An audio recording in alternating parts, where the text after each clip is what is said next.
Hi friends, నా పేరు Manisha. Welcome back to my channel Manisha Chintakula. ఈరోజు వీడియోలో నేను మీకు ఒక టేస్టీ రెసిపీ, ఇది ఆంధ్ర స్పెషల్, అట్లాగే నేను ఈస్ట్ గోదావరి స్టైల్లో ఒక రెసిపీని చేసి చూపించబోతున్నాను.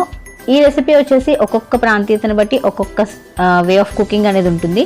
సో నేను ఈస్ట్ గోదావరి స్టైల్లో ఒక రెసిపీని అయితే రెడీ చేస్తున్నాను. ఈ రెసిపీ వచ్చేసి ద టేస్టీ చేపల పులుసు. ఈ పులుసుని మనం ఒక్కొక్క ఏరియాస్లో ఒక్కొక్క విధంగా ప్రిపేర్ చేసుకుంటూ ఉంటాము. సో నేను నా వే ఆఫ్ కుకింగ్ స్టైల్ అనేది కాస్త డిఫరెంట్గా ఉంటుంది. సో వీడియోని ఎక్కడ స్కిప్ చేయకుండా చివరి వరకు చూడండి. నా ఛానల్లో ఉన్న ఫస్ట్ టైం చూస్తున్నట్లయితే కనుక కిందన రెడ్ కలర్ సబ్స్క్రైబ్ బటన్ని క్లిక్ చేసి పక్కనే ఉండే బెల్ ఐకాన్ని యాక్టివేట్ చేసుకోవడం వలన నేను పెట్టే వీడియోస్ నోటిఫికేషన్స్ అన్ని మీ మొబైల్కి వచ్చేస్తాయి. So let's start. ఒక 5 ఆనియన్స్ని ఇట్లా పీల్ ఆఫ్ చేసేసి వాటిని చిన్న చిన్న ముక్కల కింద కట్ చేసుకుని మిక్సీ జార్లోకి ట్రాన్స్ఫర్ చేసుకుని దాన్ని మెత్తటి పేస్ట్లా గ్రైండ్ చేసుకోవాలి. ఇట్లా గ్రైండ్ అయిన పేస్ట్ని పక్కన పెట్టుకోండి. నేనైతే 5 ఆనియన్స్ తీసుకున్నాను, ఎందుకంటే నేను తీసుకున్న ఫిష్ వచ్చి 2.5 kgs ఫిష్ కాబట్టి. స్టవ్ వెలిగించి పెద్ద ప్యాన్ పెట్టుకోండి. అందులో ఒక 4 table spoons of oil add చేసి మనం ఆల్రెడీ గ్రైండ్ చేసి పెట్టుకున్న పేస్ట్ని యాడ్ చేసేయండి. అట్లాగే కారానికి సరిపడగా ఒక 5 పచ్చిమిర్చిని ఇట్లా చీలికలుగా కట్ చేసుకుని యాడ్ చేయండి. ఒకసారి మనం వీటిని కలుపుకుందాం. సో ఇది వేగడానికి కాస్త టైం పడుతుంది కాబట్టి కాస్త మూతను పెట్టుకుని ఉడికించుకుందాం. సో ఒకసారి లిడ్ ఓపెన్ చేసి చూస్తారా కాస్త ఉడుకుతుంది కదా. నెక్స్ట్ ఒక 2 మీడియం సైజ్ టమాటోస్ని ఇట్లా ముక్కల కింద కట్ చేసుకుని వాటిని కూడా మనం ఫ్రై చేసుకుందాం. సో టమాటా వేయటం వలన మనకి చేపల పులుసు అనేది టేస్ట్ చాలా బాగుంటుంది. ఒక్కసారి ఇట్లా కూడా ట్రై చేయండి. సో ఇది మనకి ఉడుకుతున్నప్పుడు కొద్దిగా కొత్తిమీరని యాడ్ చేసుకోండి.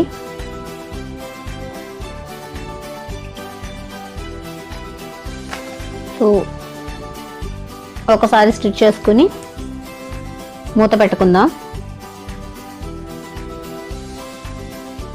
ఒక 5 to 10 minutes తర్వాత మూతని ఓపెన్ చేసి చూస్తే మనకి బాయిలింగ్ అనేది ఇట్లా ఉంటుంది. ఒకసారి మళ్ళీ మిక్స్ చేసుకుందాం.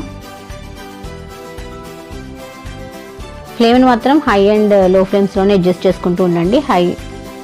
ఎక్కువ హైలో పెడితే కనుక అది మాడిపోతుంది. ఇప్పుడు మనం కారాన్ని యాడ్ చేసుకోవాలి. ఆల్రెడీ మనం పచ్చిమిర్చి చేసాం కాబట్టి కారం కూడా కాస్త ఎక్కువగానే ఉండాలి. చేపల పులుసులో స్పైసీగా ఉంటేనే బాగుంటుంది కాబట్టి ఒక 5 to 6 స్పూన్స్ ఆఫ్ కారాన్ని యాడ్ చేస్తున్నాను. మీరు ఒకవేళ తక్కువ తింటాను అనుకుంటే కనుక స్పైసీనెస్ అనేది కాస్త తగ్గించుకోండి. బట్ నాన్ వెజ్లో మాత్రం స్పైసీగా ఉంటేనే బాగుంటాయి. ఒక 5 to 6 స్పూన్స్ ఆఫ్ కారాన్ని యాడ్ చేసి ఒక్కసారి కలుపుకుని మనం ఇప్పుడు చింతపండుని నానబెట్టుకోవాలి. నానబెట్టుకుని దాన్ని ఫ్రెష్లీ కలెక్ట్ చేసిన వాటర్ ఉంటుంది కదా, ఆ వాటర్ని ఇందులోకి చిక్కగా తీసుకుని చింతపండు పులుసుని యాడ్ చేసేసేయండి. ఒక్కసారి సాల్ట్ చెక్ చేసుకుందాం. మీకు ఒకవేళ సాల్ట్ సరిపోయింది లేదనేది ఈ కన్సిస్టెన్సీ ఉండగానే చెక్ చేసుకోండి. కాస్త మనకి పులుసు మరగటం అనేది స్టార్ట్ అయింది.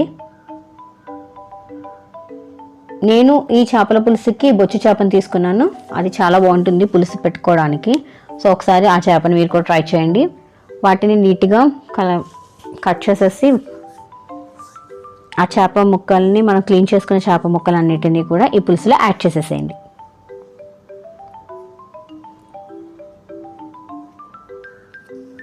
సో ఇలా చేప ముక్కలన్నీ యాడ్ చేసేసిన తర్వాత ఎప్పుడు కూడా చేపలని గరిటె పెట్టి మాత్రం కలపకూడదు. ఇట్లా ఒక క్లాత్తో తీసుకుని ఇట్లా 2 హ్యాండ్స్ తోటి ఒక్కసారి ఇట్లా షేక్ చేయండి.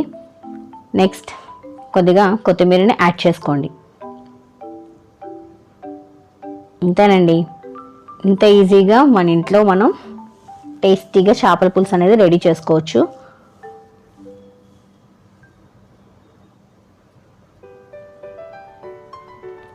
సో ఇది బాగా మరిగి మనకి చిక్కదనం వచ్చేంత వరకు మనం బాయిలింగ్ అనేది చేసుకోవాలి. చూస్తున్నారుగా ఏ విధంగా అది బాయిల్ అవుతుందో. సో కాస్త మూత పెట్టేసి మనం ఉడికించుకుందాం. మధ్య మధ్యలో ఒకసారి లిడ్ని తీసి ఒకసారి చెక్ చేసుకుంటూ ఉండండి. సో ఫైనల్లీ టేస్టీ చేపల పులుసు అయితే రెడీ అయిపోయింది. సో మనం స్టవ్ ఆఫ్ చేసేసి కాస్త చల్లానిచ్చి సర్వింగ్ ప్లేట్లోకి తీసుకుంటే టేస్టీ చేపల పులుసు రెడీ.